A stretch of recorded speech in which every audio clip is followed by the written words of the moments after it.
राज्यातील दूध व दुग्धजन्य पदार्थातील भेसळ, कृत्रिम दूध निर्मिती आणि अन्न सुरक्षा नियमांच्या उल्लंघनाविरुद्ध अन्न व औषध प्रशासनाने कठोर भूमिका सुरू केलेली आहे.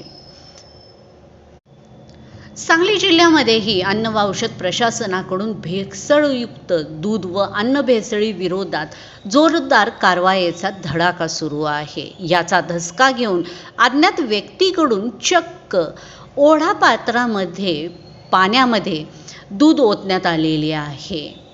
सांगली जिल्ह्यातील मिरज तालुक्यातील टाकळी येथे ओढापात्रामध्ये पाण्यामध्ये दूध ओतण्यात आल्याचे शुक्रवारी निदर्शनास आले. ओढ्यात ओतण्यात आलेले दूध भेसळयुक्त असल्याचा संशय व्यक्त करण्यात येत आहे. अन्न व औषध प्रशासनाकडून भेसळयुक्त दूध व अन्न भेसळी विरोधात जोरदार कारवाई मोहीम राबवण्यात येत आहे. या पार्श्वभूमीवर कारवाईच्या भीतीने ओढ्यात दूध ओतून देण्याचे कृत्य करण्यात आल्याचा संशय ग्रामस्थांच्याकडून व्यक्त करण्यात येत आहे. ओढ्याच्या पात्रामध्ये दूध ओतल्याने ओढ्यातील पाणी पांढरे दिसू लागलेले होते, असे गावकऱ्यांनी सांगितले. मिरज सलगरे रोडवर टाकळी येथे एक ओढा आहे. या ओढ्यामध्ये असलेल्या पाण्यामध्ये अज्ञाताने मोठ्या प्रमाणात दूध ओतलेले आहे.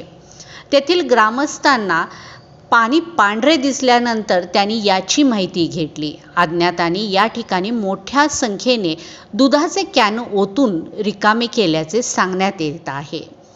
राज्यभरात अन्न व औषध प्रशासनाकडून अन्न भेसळी विरोधात कारवाईची मोहीम जोरदार राबवण्यात येत आहे.